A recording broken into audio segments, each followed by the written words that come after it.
дар мавҷ барномаи иттилоотии хабар.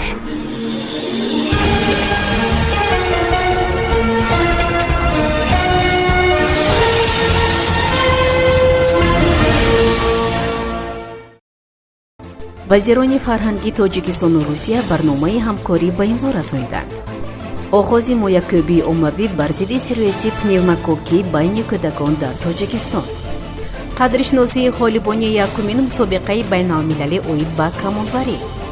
анҷумани байналмилалии ҳунарҳои муттаҳида дар Санкт-Петербург имкон дод ки ҳамкориҳои судманди вазорати фарҳанги тоҷикистону русия идома ёбанд. дар ин бора котиби матбуотии театри давлатии академияи опера ва балети тоҷикистон ба номи Садриддин Айнӣ Мастура Ғуломова хабар дод. ин санад ҳамкориҳои ду кишварро дар соҳаи фарҳанг тақвият мебахшад. санади мазкурро вазирони фарҳанги ду кишвар Зульфия Давлатзода ва Ольга Любимова ба имзо расонинданд. хабар медиҳад Спутник Тоҷикистон.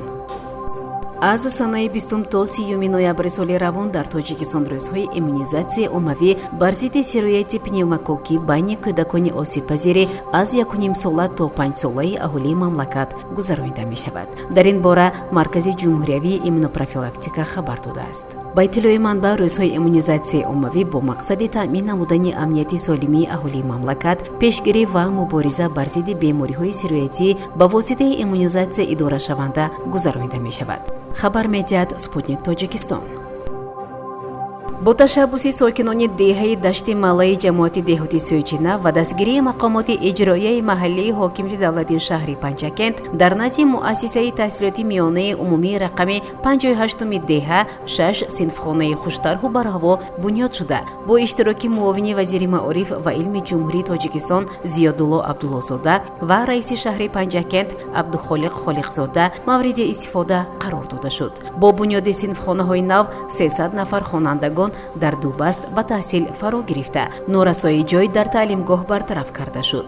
баъди шиносоӣ бо рафти дарсҳо дар суҳбат бо омӯзгорону муҳассилин ба сокинони деҳа ва ташаббускорон барои ин иқдоми шоиста арзи сипос изҳор карда, таъкид шуд ки тарбияи шогирдони арзанда, ватандӯсту худшинос ва ояндасоз аз муҳимтарин вазифаҳои омӯзгорон ва волидон аст.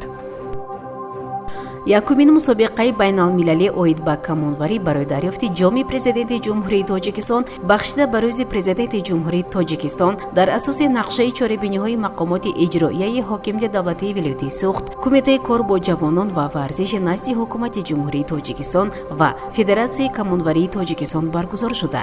дар он беш аз 60 нафар варзишкар аз ҷумҳуриҳои Тоҷикистон, Ӯзбекистон, Қазоқистон, Беларус, Арманистон, Гурҷистон, Покистон ва Федератсияи Россия иштирок намуданд. ба ғолибони мусобиқаи байналмилалӣ тӯҳфаҳои таъсисдодаи Кумитаи тадорукоти озмон супорида шуд. хабар медиҳад хадамоти матбуоти раиси вилояти Суғд. дар мавҷ барномаи иттилоотии хабар.